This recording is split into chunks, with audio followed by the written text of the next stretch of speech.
bersatu diri. Mari kita angkat doa sekian dan kepada Bapa kami yang ada di surga, dikuduskanlah namamu, datanglah kerajaanmu, jadilah kehendak-Mu di bumi seperti di surga. Berikanlah kami pada hari ini makanan kami yang secukupnya, dan ampunilah kami akan kesalahan kami, seperti kami juga mengampuni orang yang bersalah kepada kami.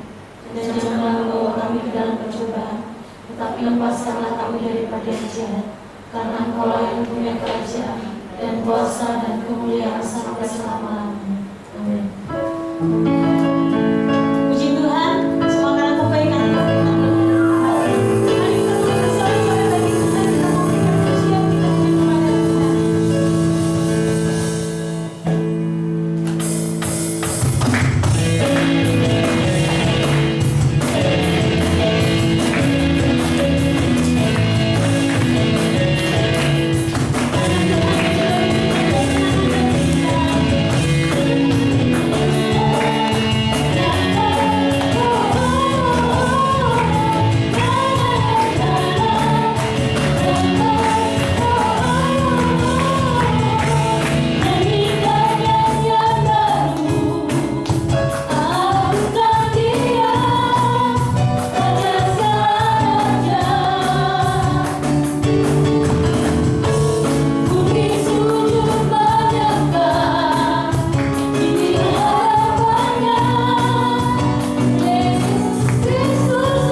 kasih-Nya yang begitu besar buat kita semua.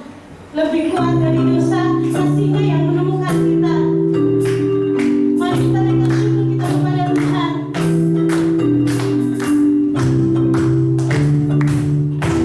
Kita pujikan dahsyat-Nya. Oh.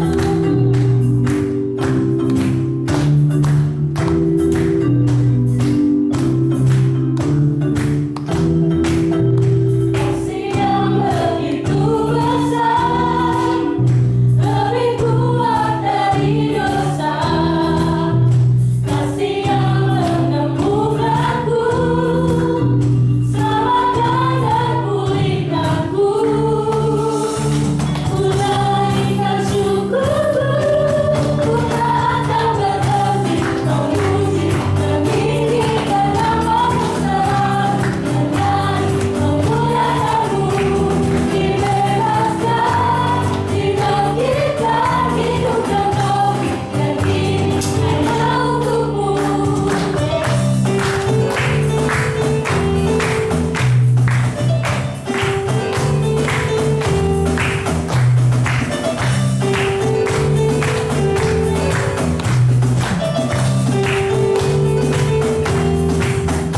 Kasih yang begitu besar, lebih kuat dari dosa. Kasih yang menemukanku, selamatkan dan pulihkanku.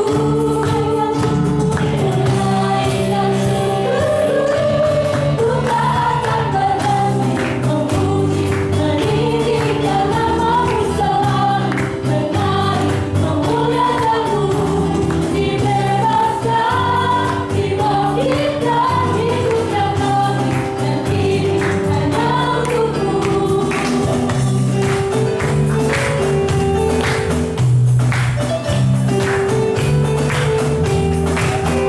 Kasih yang begitu besar, lebih kuat dari dosa. Kasih yang menemukanku, selamatkan dan pulihkanku. Ku naikkan syukurku, ku tak akan berhenti memuji, meninggikan nama-Mu selalu, menyanyi, memuliakan-Mu. Dibebaskan, dibangkitkan, hidup yang baru, dan kini hanya untuk-Mu.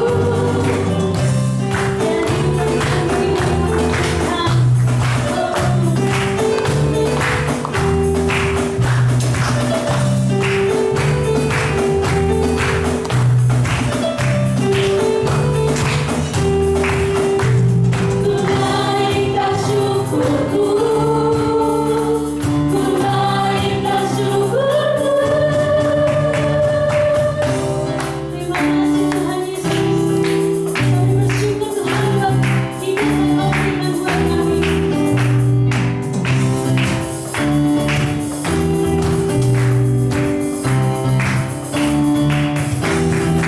Akan berhenti memuji, meninggikan nama-Mu selalu, menyanyi, memuliakan-Mu.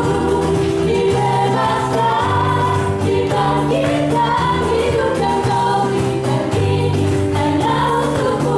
Akan berhenti memuji, meninggikan nama-Mu selalu, menyanyi, memuliakan-Mu. Dibebaskan, dibangkitkan, hidup yang Kau berikan kini hanya untuk-Mu. Akan berhenti memuji, meninggikan nama-Mu selalu, menyanyi, memuliakan-Mu. Dibebaskan, dibangkitkan, hidup yang Kau berikan kini hanya untuk-Mu. Hidup yang Kau berikan kini hanya untuk-Mu.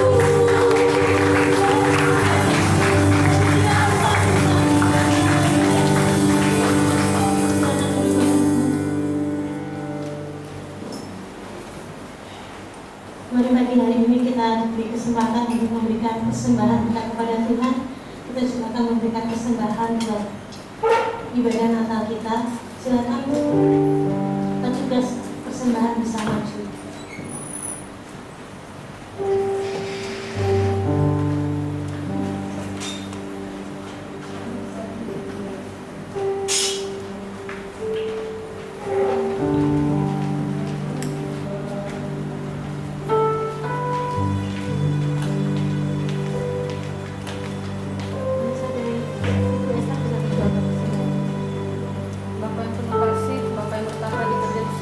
Kami mengucap syukur Tuhan buat hari yang indah ini, buat pagi yang indah ini Tuhan Yesus, di mana kami boleh ada di tempat ini untuk memuji dan memuliakan nama-Mu. Tuhan, pada kesempatan ini kami akan memberikan persembahan kami. Kiranya Engkau menguduskan, menyucikan Tuhan menjadi persembahan yang harum di hadapan. Ampuni kami Bapa, layakkan kami Tuhan. Terpuji-puji nama Kristus, haleluya. Amin. Nanti kita akan memberikan persembahan buat kantong dulu. Kalau selesai kantong baru kita akan maju satu persatu.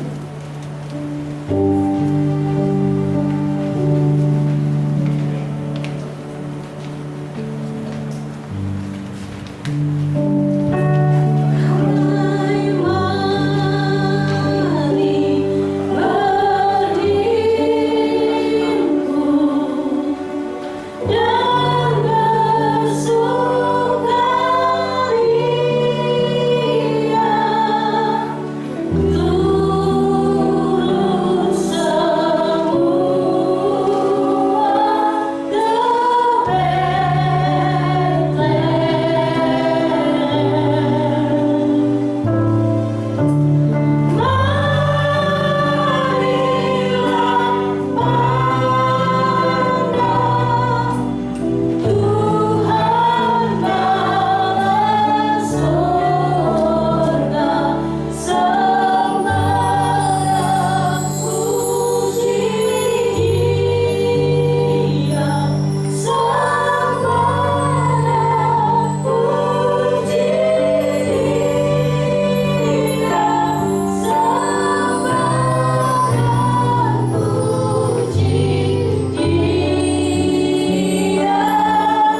yang ada di Roma.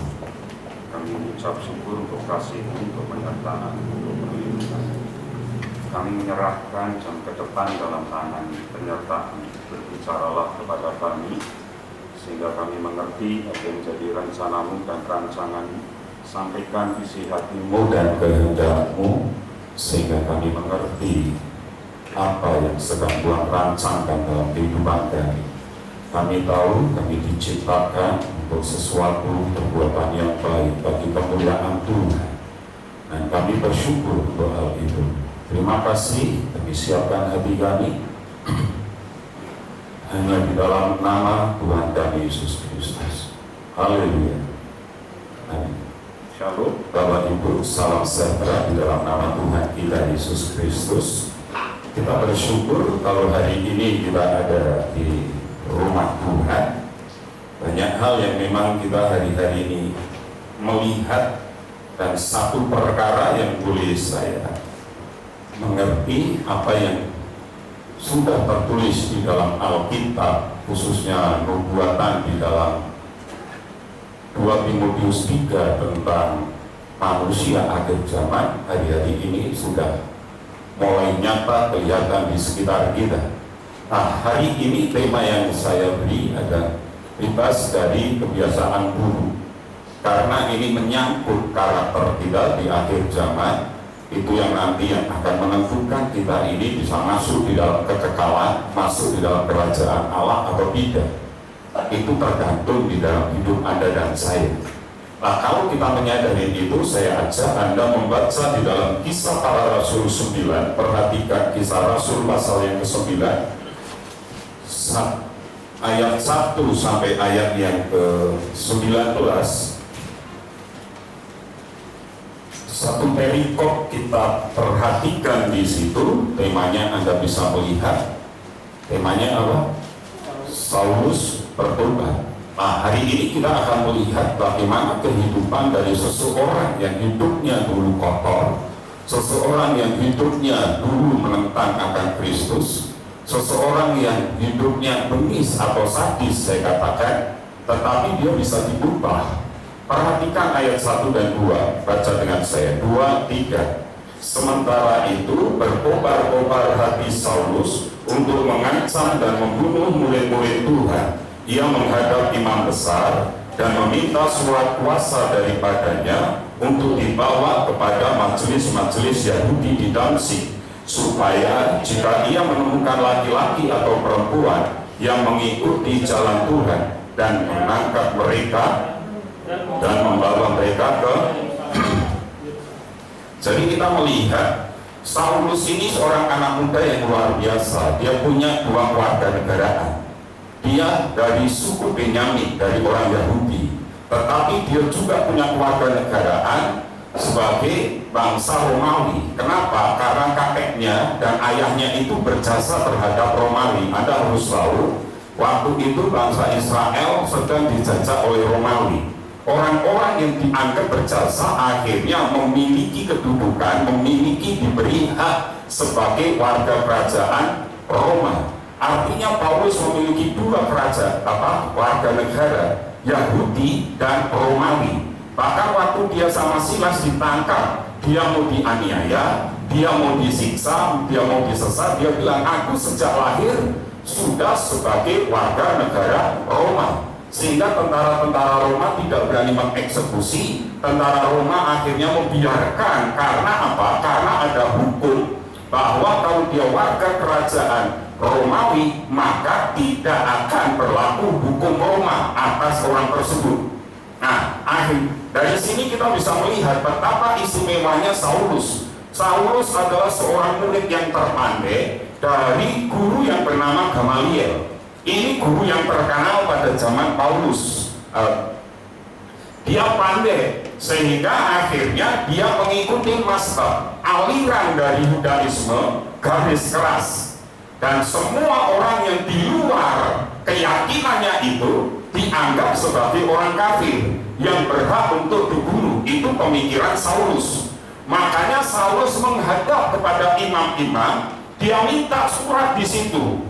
Dan di situ dikatakan berkobar-kobar hati Saulus. Anda perhatikan, semangat membunuh yang luar biasa, ada sesuatu hal yang sangat luar biasa terjadi atas hidup Saulus.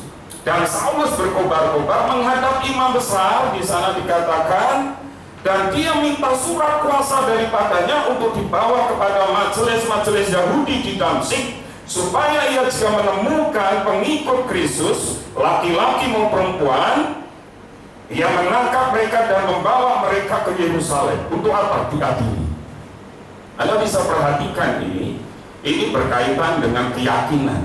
Nah, di sini kita bisa melihat sekarang, dan saya mau katakan, Saulus memiliki kehidupan sebagai penganiaya jemaat dan kerap kali menyakiti hati Tuhan. Tetapi Saulus bertobat dan menjadi Paulus.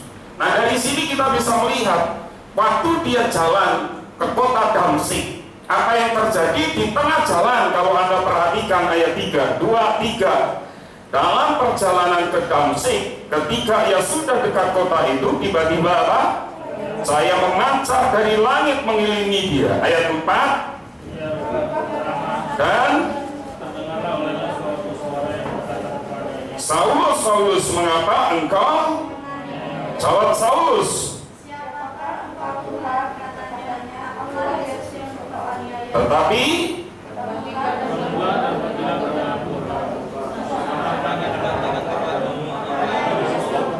maka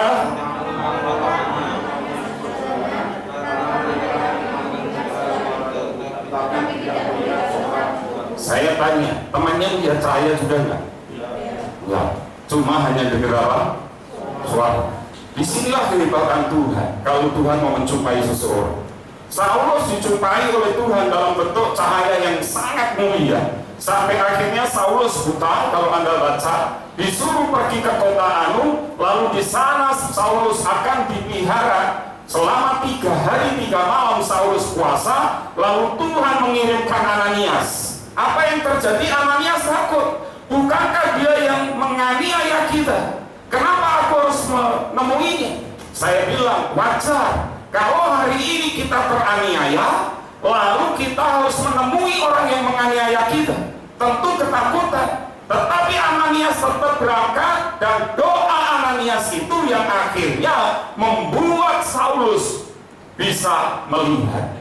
Nah, dari sini kita bisa melihat itu kisah pertobatan Saulus. Kenapa? Dijumpai Tuhan. Saya tanya, siapa yang dibunuh? Siapa yang dianiaya oleh Saulus? Tuhan atau jemaat? Ngomong sama sebelah, kamu adalah tubuh Kristus. Tak usah takut. Amin. Jadi dari sini kita bisa menyadari, Saulus jadi bingung. Kenapa? Aku nggak pernah menganiaya Tuhan, tetapi yang aku aniaya adalah jemaatnya. Tetapi Tuhan membela jemaatnya. Bapak Ibu yang dikasihi Tuhan, Saulus berhasil meninggalkan masa lalunya yang buruk dan menjadi seorang yang berguna bagi kerajaan Tuhan.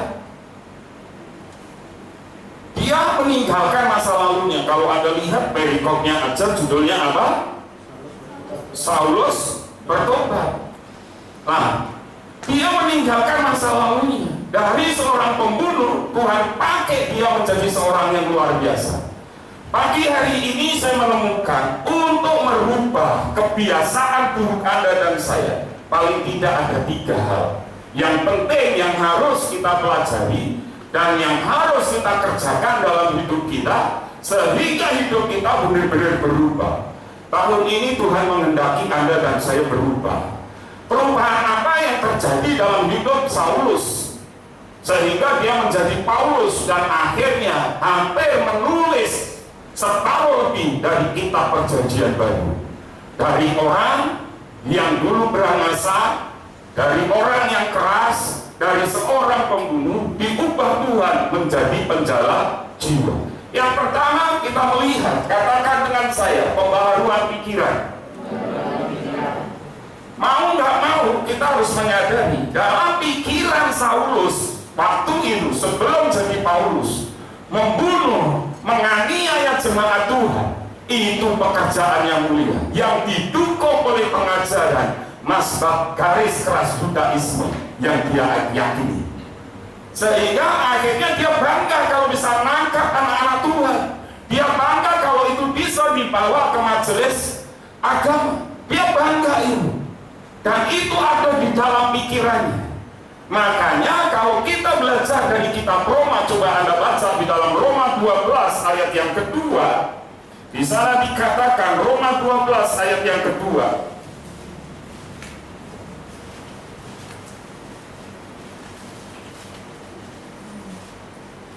Dan 2, 3.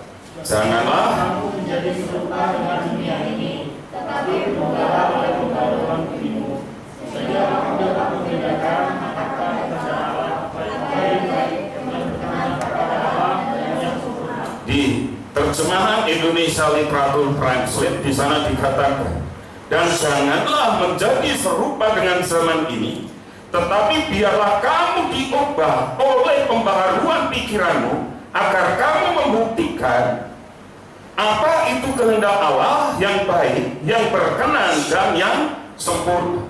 Jadi pembaharuan pikiran itu penting.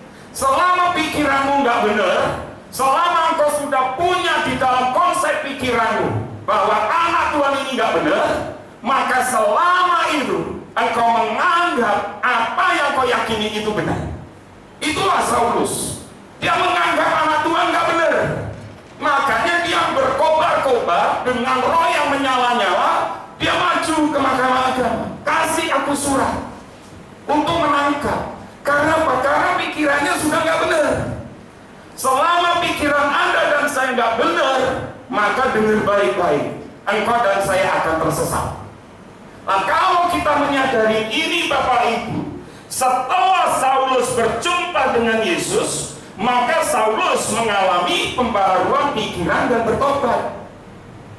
Pertanyaannya sekarang, Anda dan saya sudah belum mengalami perjumpaan dengan Tuhan secara pribadi?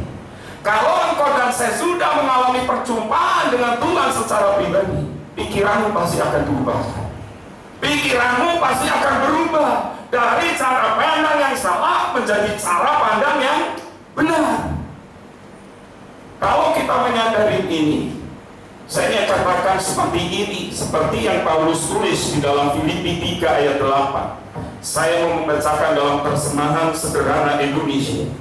Bukan hanya itu saja, bahkan saya menganggap segala sesuatu tidak ada artinya kalau dibandingkan dengan apa yang saya miliki sekarang, yaitu mengenal penguasa saya, Kristus Yesus. Karena Kristus, semua yang dulu saya banggakan, sekarang saya anggap tidak ada artinya dan sama saja dengan sampah. Mengenal Kristus jauh lebih berarti. Jadi, Anda ngerti, Saulus ini orang yang terhormat, Saulus ini orang yang berpendidikan, secara ekonomi finansial dia orang berada.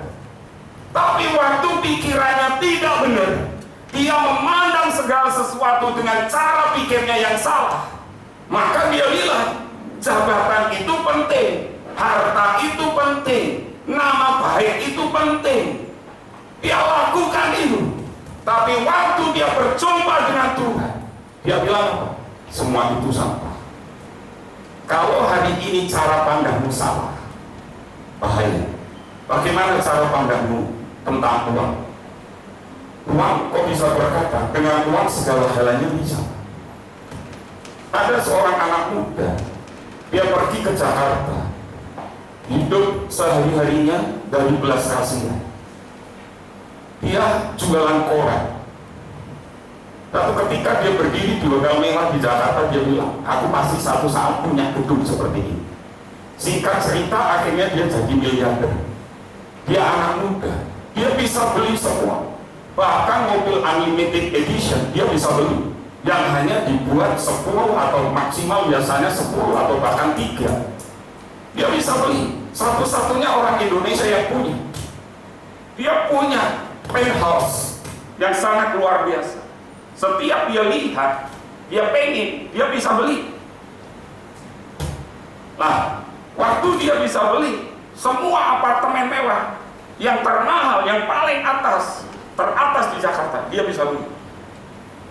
Satu ketika dia bangkrut. Waktu dia bangkrut, benar-benar nol. Apa yang terjadi? Yang terjadi adalah Dia lari ke gereja, dia nangis di gereja, dia minta ampun kepada Tuhan. Dia benar-benar menyesal. Pada saat dia dipulihkan oleh Tuhan, apa yang terjadi? Dia kembali kaya.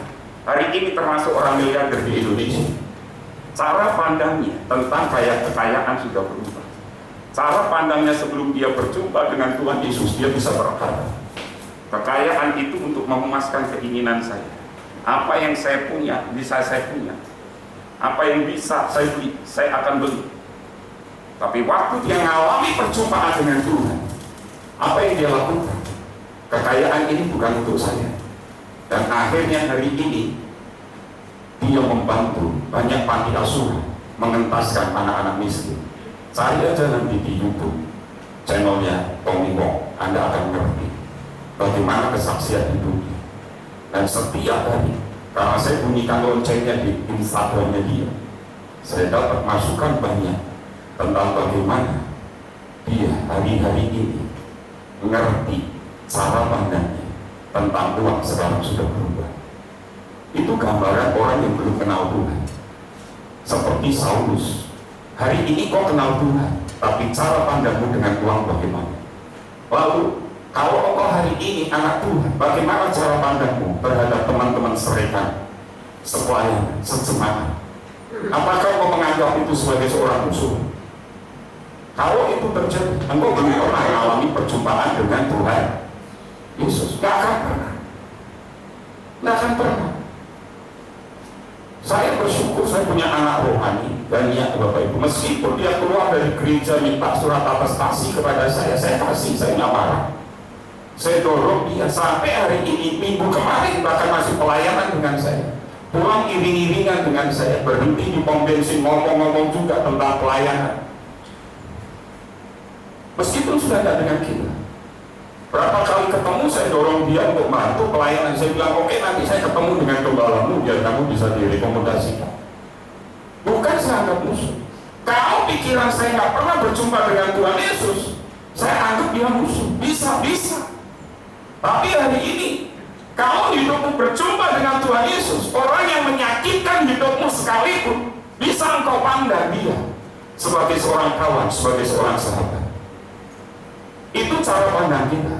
Oleh karena itu, perjumpaan pembaharuan pikiran dengan Tuhan hanya bisa terjadi kalau engkau aktif membaca dan merenungkan firman Tuhan. Kalau engkau nggak pernah baca Alkitab, engkau nggak pernah baca firman Tuhan, kau nggak akan pernah ada pembaharuan pikiran. Nggak akan pernah. Hidupmu hanya dari satu kesalahan yang lain, dalam satu masalah ke masalah yang lain, satu persoalan ke persoalan yang lain. Karena apa? Karena cara pandang kita nggak sesuai dengan cara pandang Tuhan. Sehingga pembaharuan pikiran kalau engkau mau berubah itu sangat penting hari ini. Jalan satu-satunya adalah gampang. Baca Alkitab, baca Alkitab, baca Alkitab, baca Alkitab. Dan saya sebagai mentor Anda di grup gembala-gembala kita, saya mentor. Dan hari ini nanti ke depan kita akan bisa melihat orang yang benar-benar bertumbuh di dalam pembacaan firman. Pasti dia cara pandangnya akan berubah. Kenapa saya bilang saya lebih senang terkadang kalau berkumpul dengan hamba, dengan jemaat yang ada di satu ini. Mereka tahu kebaktian, buka Alkitab aja mungkin lama, sampai saya minta tolong anak-anak muda, tolong bantu buka Alkitab.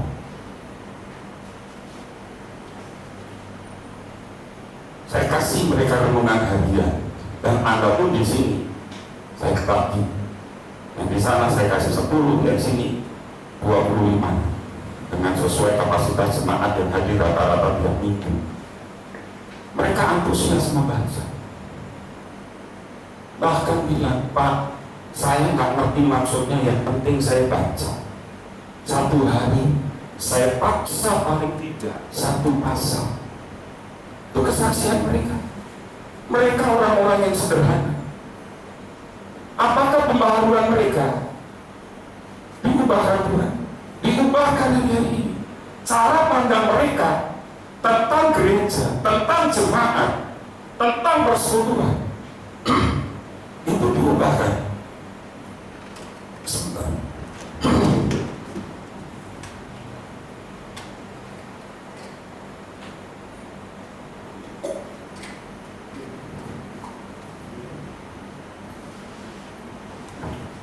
menyembahkan Tuhan.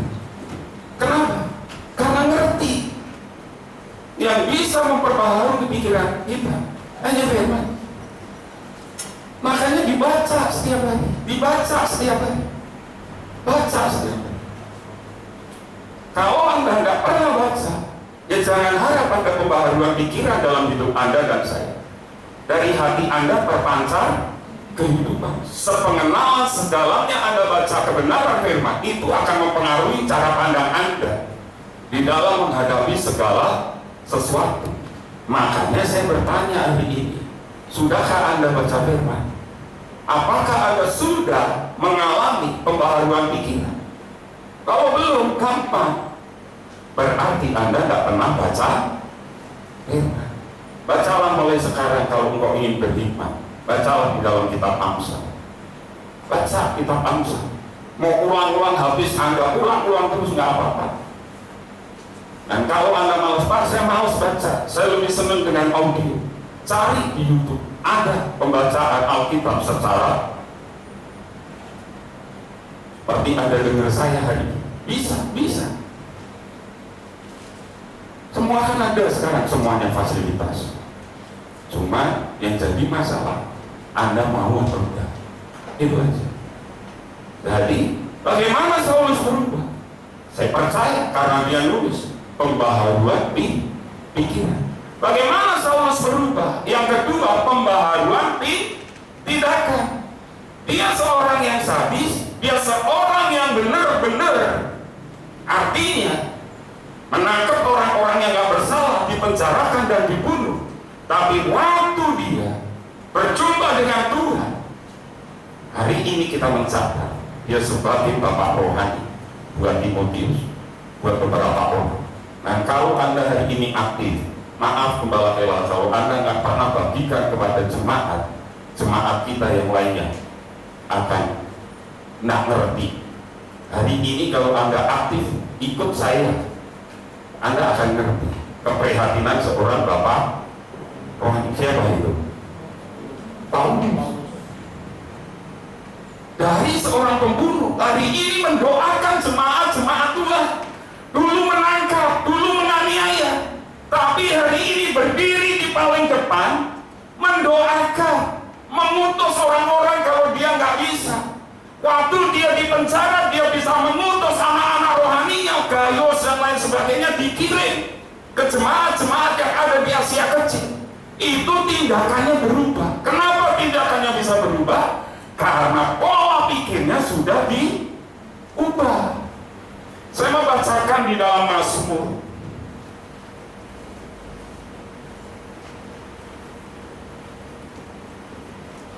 Mazmur 34 ayat yang ke-14 atau ayat yang ke-15. Di sana dikatakan seperti ini. Saya membaca di dalam terjemahan AYT, Alkitab yang terbuka. Berpalinglah dari yang jahat dan lakukan yang baik. Carilah damai sejahtera dan kejarlah. Paulus tindakannya berubah 180 derajat.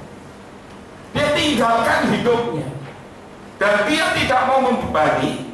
Dia akhirnya menjual, menjahit, membuat kemah untuk dijual, dan itu dibagikan kepada jemaat. Itu yang beberapa gereja akhirnya berkata pendeta boleh bekerja, boleh. Tetapi saya katakan ini, kalau gereja itu mampu menghidupi pendeta, maka pendeta tidak boleh bekerja. Kalau jemaatnya tidak mampu, pendetanya boleh bekerja. Itu yang saya dapat dari Bapak Rohani saya tentang waktu seminar pembinaan hamba-hamba Tuhan semalam, satu malam beberapa tahun yang lalu. Nah, Paulus nyadari itu. Di satu sisi dia bekerja bukan untuk dirinya sendiri lebih dari cukup. Bahkan dia dapat sokongan dari gereja-gereja besar di Yerusalem. Untuk apa? Membantu gereja-gereja yang lain. Hari ini kita belajar sampai di kitab apa? Tesalonika. Itu jemaat yang baru apa? Bertumbuh. Itu disokong dari Yerusalem. Kemarin kita belajar dari Kolose, bagaimana dia juga berkorban, ada tindakan yang nyata yang Paulus berikan. Yakobus berkata seperti ini, Yakobus 1:12, saya baca dalam firman Allah yang hidup. Berbahagialah orang yang tidak berbuat salah pada saat ia menghadapi cobaan, karena sebagai hadiah ia akan memperoleh mahkota kehidupan yang telah dijanjikan Allah kepada mereka yang mengasihi Dia. Waktu dipenjarakan, dia nyanyi dengan Silas, tembok penjara runtuh, tembok penjara roboh. Ya, ya. Sampai kepala penjaranya mau bunuh dia. Dia bilang apa Paulus? Enggak, kami masih di sini. Kalau dia pikirannya enggak diubahkan, dia bisa berontak. Loh, saya orang Yahudi, saya orang Romawi, nggak boleh dipenjara. Bisa dia, tapi pikirannya berubah, diubahkan oleh Tuhan. Dia ikuti prosesnya Tuhan. Waktu ngalamin pencobaan, bukan soal benar atau salah, tapi apa? Responnya dia benar. Dia nggak lari. Sampai akhirnya dia bisa menyelamatkan seisi keluarga dari kepala penjara. Waktu engkau punya masalah, waktu engkau punya pergumulan, bagaimana respon? Itu akan kelihatan tindakan. Waktu engkau benar, engkau akan diam. Waktu engkau salah, dipersalahkan, engkau juga akan diam. Jadi hari ini tindakan kita itu menentukan engkau sudah berubah atau belum. Hari ini mungkin kita bisa bikin orang lain sakit hati bukan karena tindakan nyata. Ketemu gini kan, saya ketemu Albert, ketemu Bayu, ketemu Budi, ketemu Yuli, bisa sampai saya kalau saya cerita dengan mereka, betul kan? Tapi hari ini saya bisa nyakitin orang-orang yang di sekitar saya hanya gara-gara status saya. Tindakan jempol Anda bisa mematikan orang lain. Bully orang di semua status media aja. Bisa? Bisa. Ya, aku jengkel nih sama Bu Hati. Saya bikin status saya. Meskipun di situ tidak ada namanya siapa? Bu Hati. Tapi kira-kira Bu Hati baca status saya ngerti nggak maksudnya? Pasti. Jadi hari ini tindakan kita tidak hanya sebatas ketemu muka dengan apa? Dengan muka, face to face. Tetapi tindakan kita juga bisa menghancurkan seseorang dengan apa yang kita lakukan di status sosial media kita. Makanya Anda yang punya status sosial media, baik itu WhatsApp, baik itu Instagram, baik itu apa lagi, Facebook dan lain sebagainya, diwasalah di dalam mengirimkan apa? Status. Saya pun kalau ngirim status, kadang saya akan mikir, ini nanti nih saya kirim ini, kira-kira ada orang yang tersinggung atau tidak? Kan seperti itu, tidak asal apa? Kirim. Kalau Anda ngikutin yang di nomor simpati saya, kan yang nomor saya satunya itu khusus untuk jemaat. Yang di jemaat itu kan biasanya saya ngirim hanya renungan-renungan. Kalau yang di simpati saya ngirim itu, saya ikut kursus sebetulnya secara online. Bagaimana bikin PowerPoint seperti kayak ini. Saya belajar. Oh, bagaimana ini tulisannya bisa gradasi. Kok yang satu bisa di belakang orang, yang satunya ada di depan orang. Saya belajar. Nah, kadang saya bikin status gambar-gambar, ambil beberapa. Saya juga tanya sama teman ini, kok bisa kayak gini? Oh, pakai ini. Ternyata hanya pakai PowerPoint. Cuma masalahnya laptop saya tidak memungkinkan. Sampai kadang saya pinjam, kayak semalam pinjam laptopnya klien. Karena punya saya sudah XP. Begitu saya mau upload di WA, ada himbauan bahwa Google sudah tidak mendukung XP maupun Vista. Berarti harus di-upgrade paling tidak ke Windows 8 dan yang Islam. Akhirnya harus 3 kali kerja. Saya belajar. Awalnya dulu saya bingung. Multimedia saya tanya juga nggak ngerti. Kenapa laptop saya tulisannya ini di sini? Kenapa di situ bisa berubah? Piye caranya? Saya punya mentor, namanya Nanda, bukan Filipus Arnanda ya. Nanda trainer. Saya tanya, kenapa saya gini? Oh, pakainya apa? Laptop saya masih XP. Oh, ini Pak, cari ini. Saya cari, nggak ada. Bener cari. Saya ngomong lagi sama temen, ini gimana? Dicariin sama Menko, ketemu Pak, karena ini laptop lama, laptop kentang, harus modelnya jadul. Saya ikuti. Sampai hari ini nggak pernah tulisan saya berubah-ubah. Jadi, yuk kita belajar ini. Sosial mediamu bisa kamu pakai untuk engkau belajar. Saya belajar dari Instagram. Berapa waktu lalu, Pak Yuni statusnya bilang, siapa yang mau beli handphone? Betul kan? Latar belakang apa? PowerPoint berangkat. Saya tertawa, kenapa? Ya bagus. Orang sekarang jual seperti itu ada juga bikin latar belakang. Tapi saya sekarang nggak akan, dulu saya pasti akan beli. Tapi sekarang saya bikin sendiri. Dari apa? Dari multimedia yang saya punya. Saya nggak punya Facebook, buat apa banyak-banyak? Dan kalau Anda pun belum tentu saya berteman dengan Anda. Ya, supaya apa? Maaf, bukannya apa-apa. Saya hanya pilih beberapa yang benar-benar penting dan itu tidak nyampah di pikiran saya. Bukannya saya mengkerdilkan Anda sebagai jemaat, tapi jemaat akan lebih berinteraksi dengan saya di grup apa? WhatsApp gereja. Di Instagram, kalau Anda nanti lihat siapa yang saya ikuti, itu adalah apa yang benar-benar saya butuhkan. Saya belajar di situ. Itu tindakan saya. Jadi hari ini, yuk kita belajar. Tindakan Anda tidak hanya waktu Anda ketemu seperti ini, tapi di media sosial pun Anda bisa membunuh orang lain. Makanya, jika sebelum di masa lalu kita banyak melakukan hal-hal yang menyakitkan hati sesama atau hati Tuhan, kini kita harus meninggalkan perbuatan tersebut.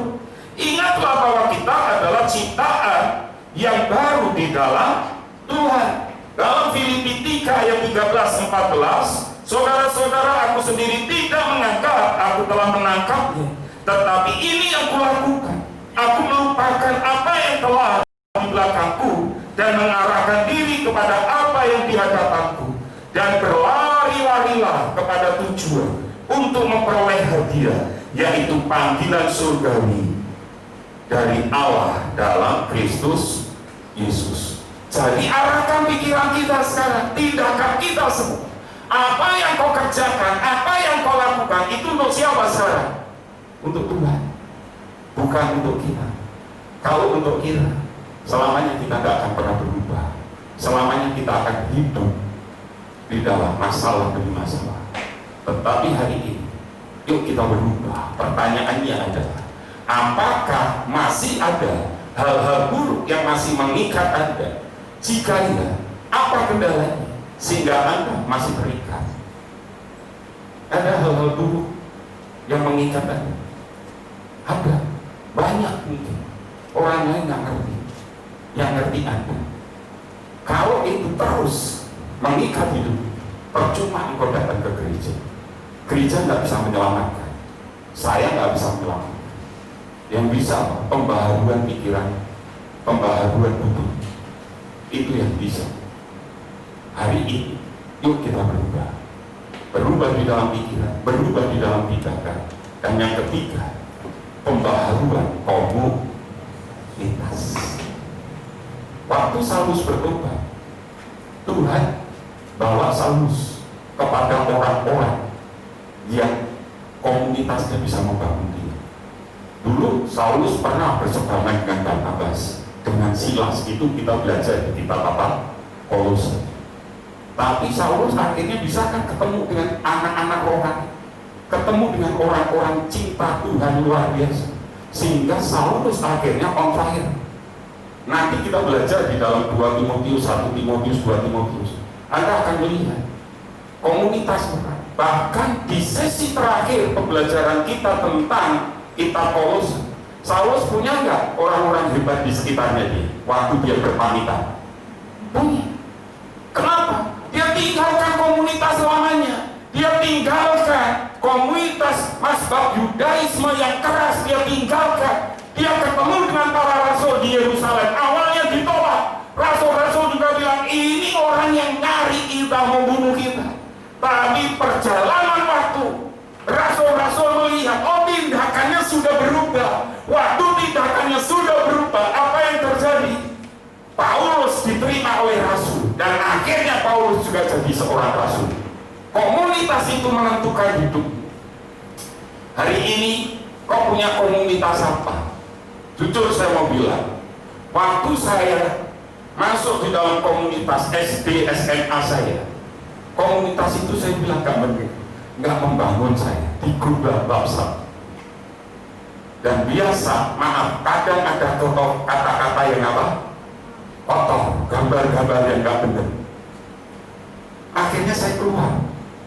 Saya ngomong dulu, Pak, di teman SMP saya yang jadi adminnya, saya lihat, oh ini teman saya ngomong, maaf, sudah kebanyakan grup, kadang saya tidak bisa ngikutin. Saya mohon diri, kalau ada apa-apa, mau reuni atau dan lain sebagainya, japri ke saya. Teman saya berdiri bilang, oke, nanti kalau apa-apa saya japri. Di grup SMA saya lihat, oh Setiawan. Saya bilang, Pak, aku pamit ya dari grup teman-teman SMA.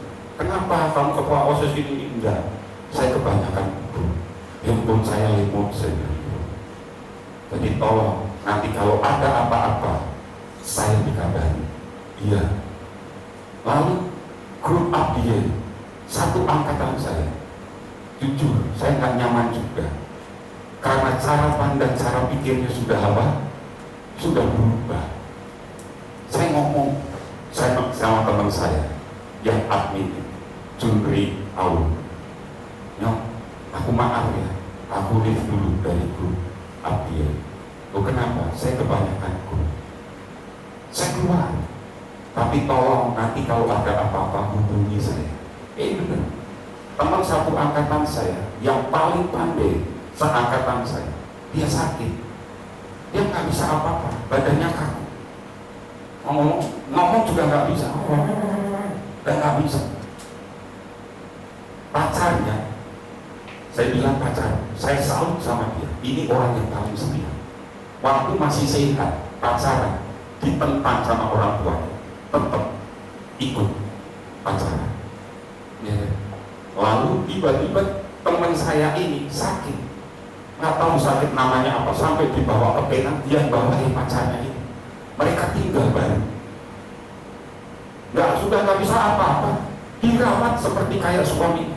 Waktu saya dengar kesaksiannya itu, saya bisa nangis dalam hati. Ini orang setianya luar biasa, bukan apa-apa. Sampai direwangi uangnya dia kerja untuk berobat pacarnya. Ngomong, lah waktu saya kesana sudah 2 kali saya kesana sama Bu Meli, yang terakhir dibentak-bentak itu pacarnya, ya sabar, nggak apa-apa, nggak apa-apa. Teman saya bilang, tolong ujungin ini ada persembahan kasih dari angkatan kita, kamu bisa nyampein. Karena kamu yang tinggalnya di mana? Di Semarang. Oke, saya bisa, meskipun saya tidak ada di dalam grup itu. Kenapa? Karena buat saya komunitasnya jujur, kadang ada istilah-istilah nyeleneh, meskipun itu grup hamba-hamba Tuhan. Saya punya komunitas, kemarin saya ketemu, janjiannya jam 9, setengah 9. Saya sudah ada di gereja itu jam 9, setengah 9 lebih, karena saya keluar dari rumah setengah 9. Tiba-tiba pimpinannya bilang, Pak, sorry Pak, acaranya diundur jam 10. Kalau mau pulang nanti kesini lah. Nggak lama saya ketemu ngomong-ngomong. Saya ngomong-ngomong dengan beliau, ketemu dengan banyak hamba Tuhan, ngomong-ngomong, ketemu. Dan itu membangun. Dan saya kadang dengar juga ada gereja A, gereja B, gereja C seperti ini dari mereka. Tapi saya hanya bisa bersaring, mana yang baik untuk saya, mana yang tidak. Itu yang harusnya Anda lakukan. Kenapa? Karena Paulus sendiri bilang di dalam 1 Korintus 15 ayat 33, janganlah kamu sesat, pergaulan yang buruk merusakkan kebiasaan yang baik. Apakah semua komsel kita, kelah kita, komunitas yang ada itu baik atau tidak sekarang. Itu yang harusnya kita perbaharui hari-hari ini ke depannya. Sampai saya dengar, Pak, gereja itu sudah terkenal, Pak. Bukan jemaat yang bawa jiwa, tapi perpindahan jiwa. Sampai gembalanya dilabrak gereja-gereja sekitar kami. Saya bilang, tidak semua gereja baik. Dan saya juga bilang, Hope Family bukan gereja yang baik juga. Kalau isi-isinya orang-orang yang tidak baik. Gereja yang baik adalah orang yang isinya pembaharuan pikirannya sudah terjadi, pembaharuan tindakannya sudah terjadi, maka akan membangun sebuah komunitas yang baik. Nah, ini tugas Anda dan saya. Kalau Tuhan mengingatkan di usia yang 17 tahun ini, yuk kita berubah, ya mari kita berubah. Kita tahu firman Tuhan berkata, pergaulan yang buruk akan merusakkan kebiasaan yang baik. Agar kita dapat sepenuhnya terbebas dari kebiasaan buruk, kita juga harus memiliki komunitas baru yang saling mendukung dan menopang agar kita dapat semakin bertumbuh dewasa di dalam Kristus. Jadi yuk kita bertumbuh dewasa di dalam Kristus. Temukan komunitas-komunitas yang membangun hidup. Makanya kalau saya di grup, khususnya di Gembala Kela, saya ingetin, yuk semangat, semangat, semangat. Kalau gembala-gembalanya semangat, gembala-gembalanya on fire, memberikan dampak komunitas yang baik, maka ke bawah komunitas-komunitas kita juga akan baik. Kenapa? Semua dimulai dari apa? Kepala. Mazmur 133. Kalau kepala-kepalanya baik, maka ke bawah-bawahnya juga akan baik. Jadi tolong hari ini, yuk pertama kita berkata, aku mau berubah di dalam cara pandang. Pikiranku adalah pikiran Kristus. Yang kedua, aku mau berubah dari tindakan-tindakanku. Dulu orang mengenang Saulus, ketemu Saulus takut. Tapi setelah dia jadi Paulus, hidupnya diubah jadi bapak rohani. Bahkan Anda tahu Gaius itu pencuri, Gaius itu juga pembunuh. Sampai istilahnya majikan, juragan, bosnya juga sudah nggak mau menerima ini. Karena dia ini orang apa? Buddha. Tapi karena Saulus, karena Paulus, bosnya, majikannya, dikirimin surat. Nanti baca itu di dalam surat 1 Yohanes 3. Anda akan ngerti bagaimana akhirnya Gaius bisa diterima. Dan akhirnya jadi berkat buat keluarga itu. Dia jadi bapak rohani. Tidak hanya orang-orang burangan seperti Gaius, tetapi para pemimpin-pemimpin, orang-orang Yahudi yang berseberangan akhirnya juga bisa kemenangan karena ada perubahan tindakan. Yang ketiga, kita harus ketemu dengan komunitas kita.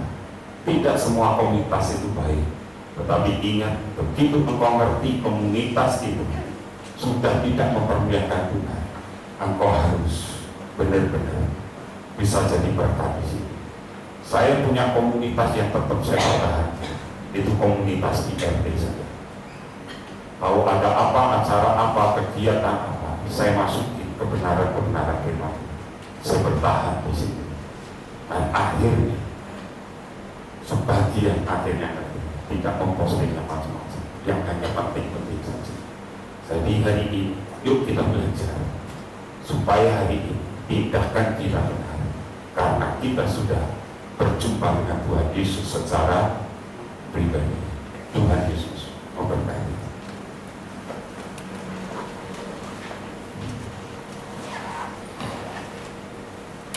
Selidiki aku, lihat aku.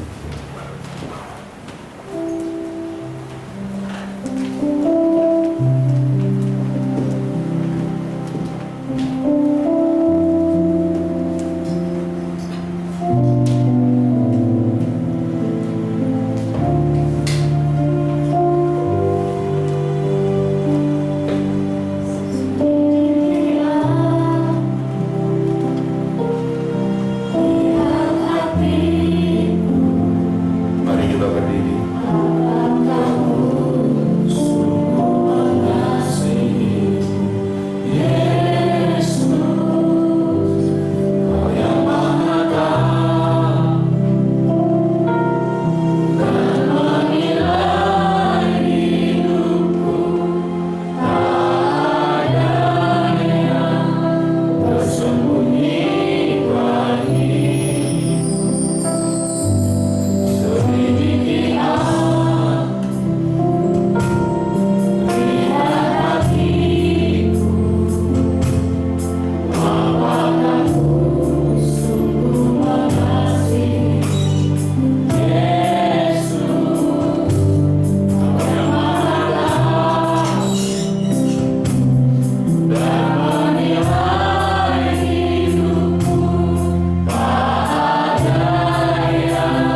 Sudahkah ada pembaharuan dalam pikiran kita?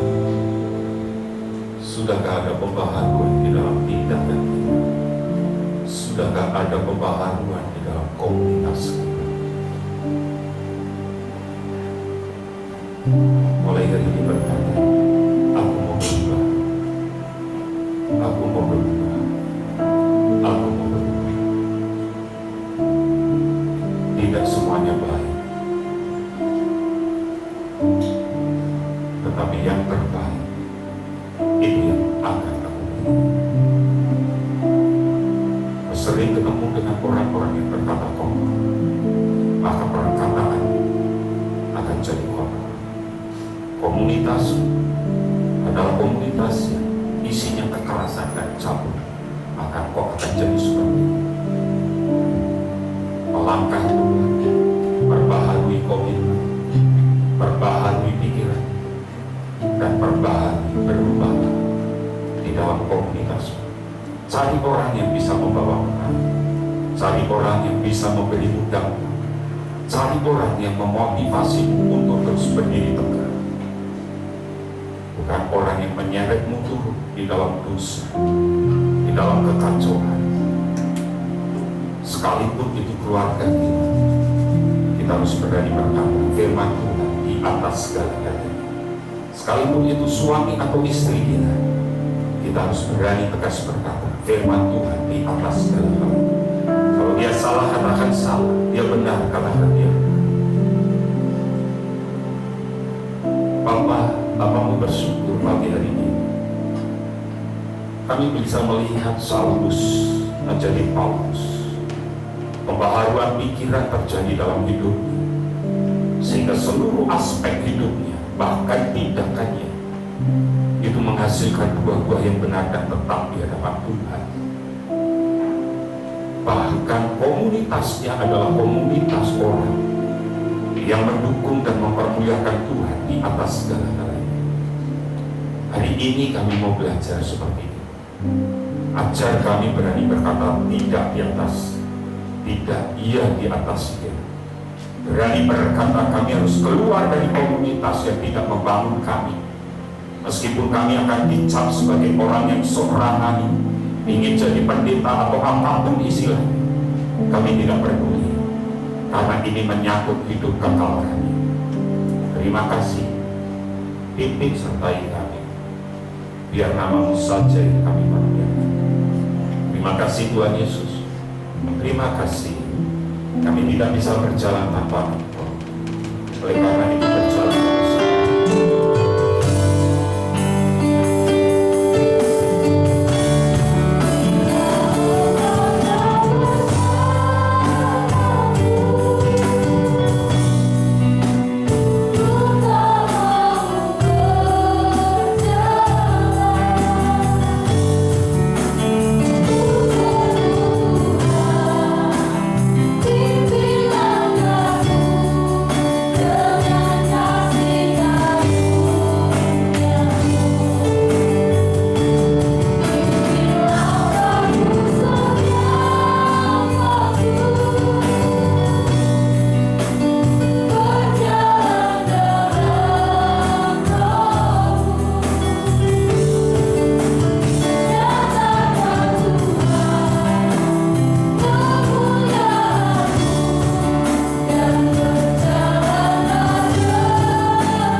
Yang dikasihi Tuhan dan yang mengasihi Tuhannya dengan segenap tubuh, jiwa dan roh. Selama berbuat bakti, sekarang pulanglah ke ladang usaha, ke dalam pekerjaan, ke dalam pendidikan, ke dalam keluargamu dan rumah tangga. Angkat hatimu, pandanglah Tuhan, dan nikmatilah berkat-berkatnya. Hope Family, kamulah bangsa yang terpilih, imamat yang raja, bangsa yang kudus, umat kepunyaan Allah sendiri, untuk menyatakan kebesaran dan kedahsyatan Allah. Kau telah ditetapkan menjadi kepala, bukan jadi kepala. Di bawah oleh Tuhan semakin naik, tidak semakin turun. Masa depanmu sungguh ada, dan harapanmu tidak pernah sia-sia. Di tangan kananmu umur panjang, di tangan kirimu kekayaan dan kehormatan, sehingga kau tidak pernah berhutang, tetapi engkau akan menghutangi bangsa-bangsa. Dari Tuhan datang pertolongan, berkat atas umat. Kasih karunia dari Tuhan Yesus Kristus, kasih sayang dari Bapa, persekutuan dan penjagaan yang dahsyat dari Roh Kudus menyertai engkau sekalian. Mulai hari ini, esok, lusa, sampai Maranatha. Tuhan Yesus datang kedua kali, menjemput kita semua di alam. Haleluya. Bapa, terima kasih.